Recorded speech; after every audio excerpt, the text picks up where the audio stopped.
All right, good to have you back as we get into meteoropathy, the moon, your mood. Does weather really affect your mental health, your mood, your ability to influence others? And it's yes, yes, and yes. Get ready to take some notes as we take a deep dive in meteoropathy. Maximize Your Influence is your podcast for the latest persuasion, sales, and negotiation techniques. Our mission is to help you influence on command, anyone, anytime, anywhere. Your host is the author of Persuasion IQ, Laws of Charisma, and the best-selling book, Maximum Influence. Now, your host, Kurt Mortensen. Sweet, good to have you here. Podcast 511, Kurt Mortensen here. This is Maximize Your Influence, where we go over really weather. Does it matter? Does mood matter? And it's abso-freaking-lutely. It does. Your mood, their mood, and different things affect different people, but we'll go into get people in the right state to influence them, getting yourself in the right state to be a better influencer. Studies are clear. When you feel influential, you are more influential. So let's kick it off with a blunder of the week. Don't! And the trend seems to be me. I realized this one the other day. I actually mocked, well, I don't know if that's kind of a strong word, this business for the name they chose. It was Goat Haircuts. All right. Why would I go to a goat place to get my human hair cut? Why would you name your barber Goat? And I was just like, I didn't get it. And the blunder's me. I didn't do a little research. And of course, now we all know goat means greatest of all time. Do I still think it's a pretty lame name for a haircutting place? Yeah.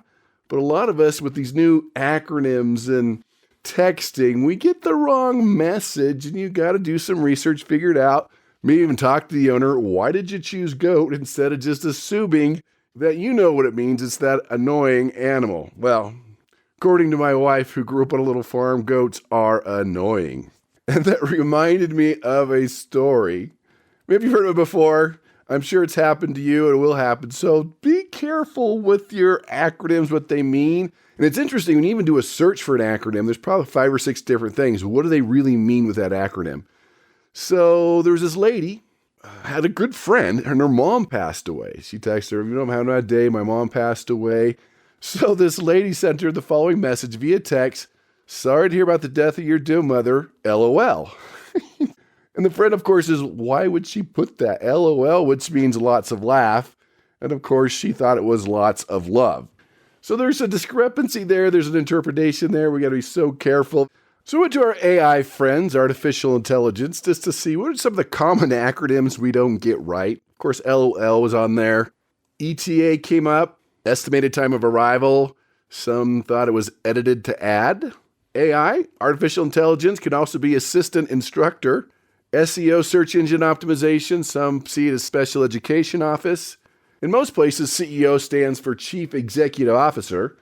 And in England, it's Central England Observatory. And careful of this one, LCD, which is liquid crystal display, right? The panels, your TVs, your computer monitors. Some people misinterpret it as lowest common denominator, which is not going to help when you're talking to somebody you're trying to influence. Which brings us to our geeky scholarly article. Brought to you by Rice University, the Journal of Neurobiology of Learning and Memory, and Stephanie Leo. Why we remember what we remember? It's odd the things we remember. You used to always think when it's tied to an emotion, they're always easier to recall, to remember, and there's a lot of truth to that too. So this latest research shows that we've all been in a situation. You lock the front door. 10 minutes later, did you lock it? Did you take your medication? Did you shut the garage door? Stuff you do every day, and you can't remember minutes later if you did it. I think part of that too is you just get into the zone. You get robotic. It's become such a habit that you don't even think it through sometimes. But we've all been there. Did I lock the door? Did I turn off the heat? Did I turn off the water? Did I blow out the candle? Things you do all the time.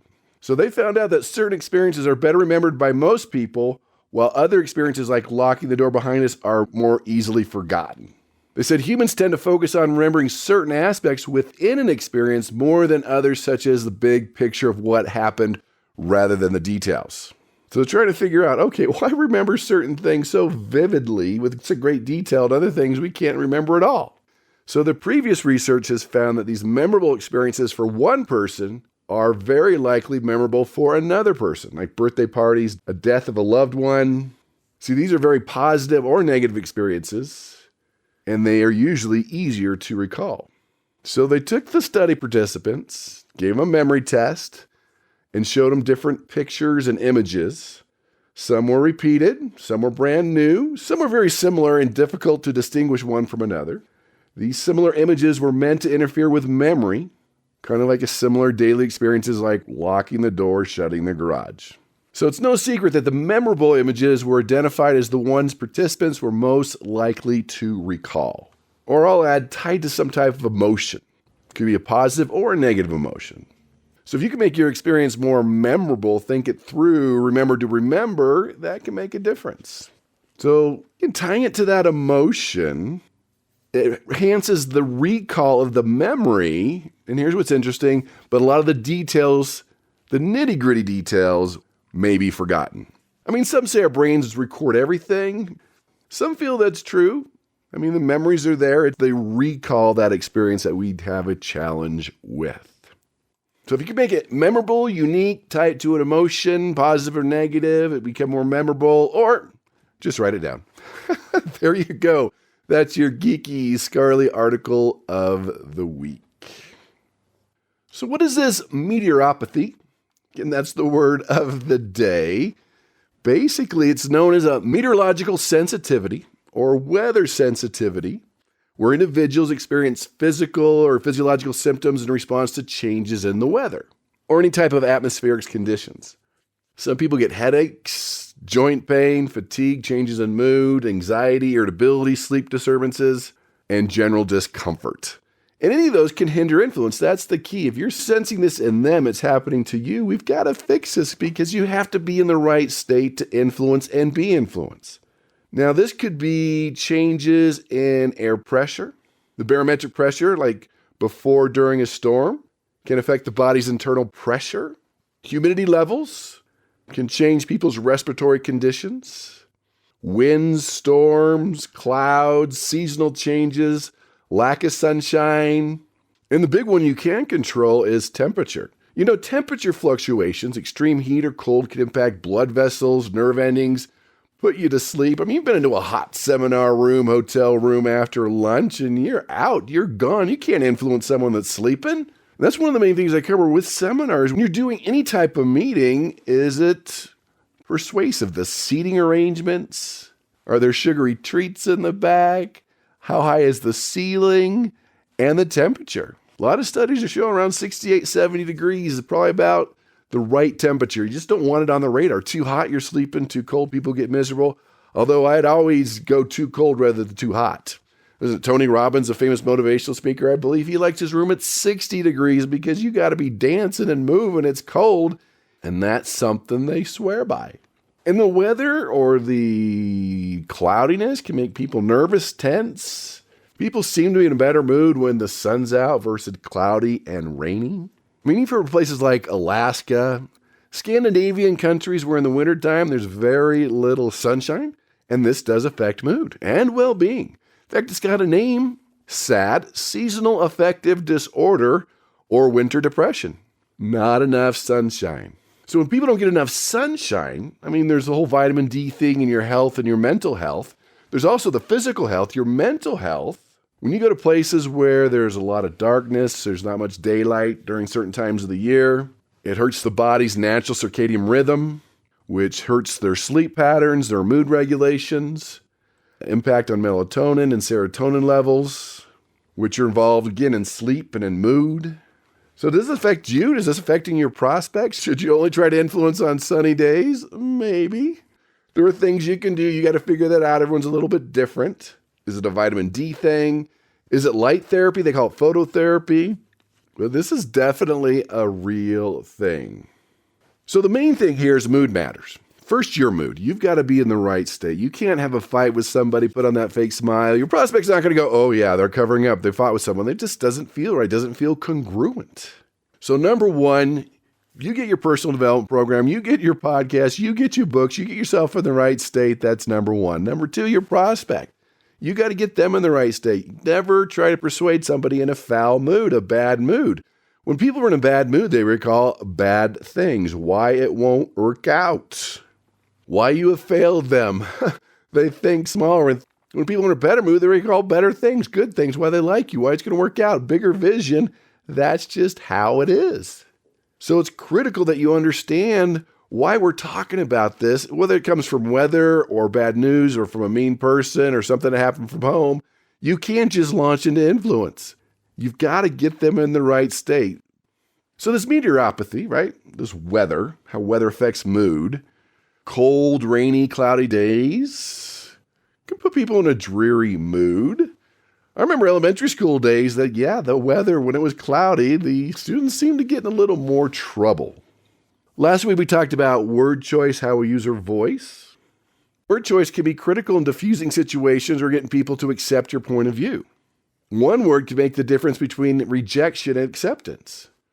So social psychologist Harold Kelly, students were given a list of qualities to describe a guest speaker that was coming in they were going to hear. All right, so this guest speaker's coming in, and there was just 5 words to describe each teacher, and half the students got a list, and the other half got a different list. So the first batch got cold, industrious, critical, practical, and determined.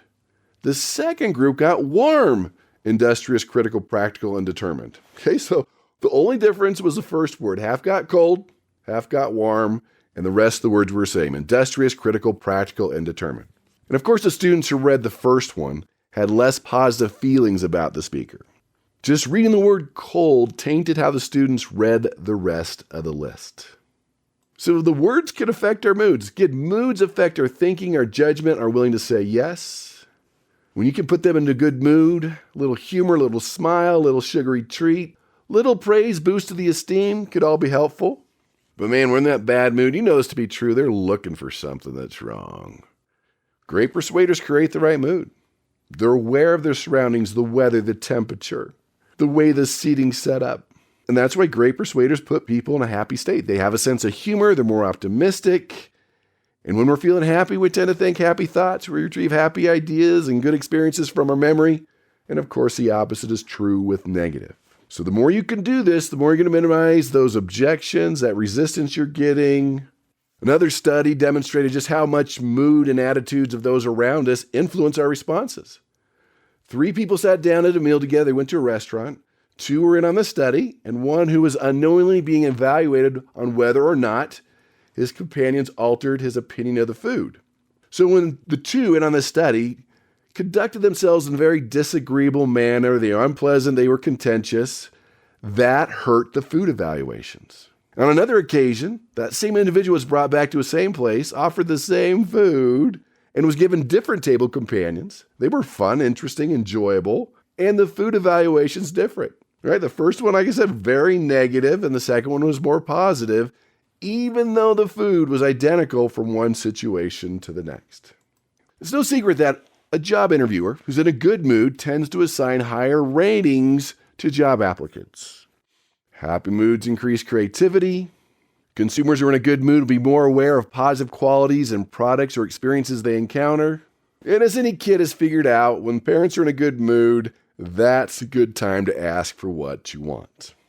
Now, here's a fascinating one. So they had this hotel room, and then the person couldn't see outside. They didn't know what the weather was. And so when the guest ordered room service, the server would come and describe the weather as cold and rainy, cold and sunny, warm and rainy, and warm and sunny. Then they look at the tip they got, right? It didn't make that much difference versus warm and cold, but when they said sunny, tips increased by 26%. So what are we going to do about this gloomy weather? Does it always mean a gloomy mood? No, you can put people in a good mood. But remember, temperature, humidity, atmospheric pressure, is it rainy, is it snowing, can all play a role in daily mood.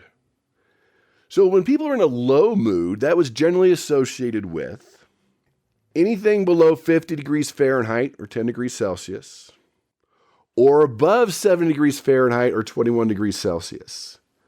So it looked like the sweet spot's between 50 and 70. High humidity would also sour the mood, rain or precipitation, and fog. So that was low mood. So high mood was associated with, again, temperatures between 50 and 70 degrees Fahrenheit, 10 to 21 degrees Celsius, clear skies. I wonder if that's why higher ceilings in places get people to think bigger. Maybe that's the same when there's not a cloud cover. High atmospheric pressure and sunlight. I think we all know about sunlight. Just feeling the sun, being sunny, not too hot, but feeling the sun, especially after a cold winter, feeling the warm spring sun changes mood. So just so you know, if people have challenges with this, they're considered to be meteoropathic or meteosensitive. In fact, interesting, that was documented by the ancient Greeks. And what happens? If the atmosphere is affecting you, weather's affecting you, it could be a headache, lack of sleep, insomnia, can't concentrate, you're more irritable, not sure why. Again, some of the things you might not be able to change, like the air pressure, but, can you adjust the temperature inside? Is it too humid inside? That's something you can fix. Might be a pain to do it, but could be fixed. If a big storm's coming, maybe you want to reschedule, and that's the thing. If you're not in the right state, maybe reschedule. If they're in a bad mood, I'd reschedule. If you can't, at least spend some time to be optimistic, praise, sugary treats, whatever it takes. Just don't start persuading. Some people don't take this meteoropathy as a recognized medical condition or diagnosis, but the research is clear that it's important to understand those triggers. In fact, a study done in the United Kingdom found that extreme weather events are associated with an increase in common mental health challenges like depression. They found that hot temperatures appear to be linked to high rates of aggression, and that's referred to as the heat hypothesis, meaning those hot nights can increase aggression. And that was from another study, found the rates of violence increased as the temperatures got hotter. And a study done just recently in South Korea found the hotter the temperatures, the greater number of assaults. Even when there's an increase in suicide rates, that usually happens in spring and early summer months, they've linked it to sunlight-induced changes in brain chemicals, temperatures triggering mood episodes. They're talking like mental health conditions like bipolar disorder, and even things like high pollen counts can cause brain inflammation and change mood. So when you hear this meteoropathy, it's the phenomenon where individuals experience physical or physiological symptoms in response to changes in the weather or any type of atmospheric conditions. So is that staying warm and cozy on a winter day? Is it keeping it a little cooler to keep people's attention? Do you want to get out in the sunshine for outdoor activities on sunny days? I've always recommended when you're at a standstill and you can do a lap around the building, the sun's out, fresh air, that can change mood. You know that to be true. Can you leverage weather-related emotions and experiences to connect more with your customers on a deeper level?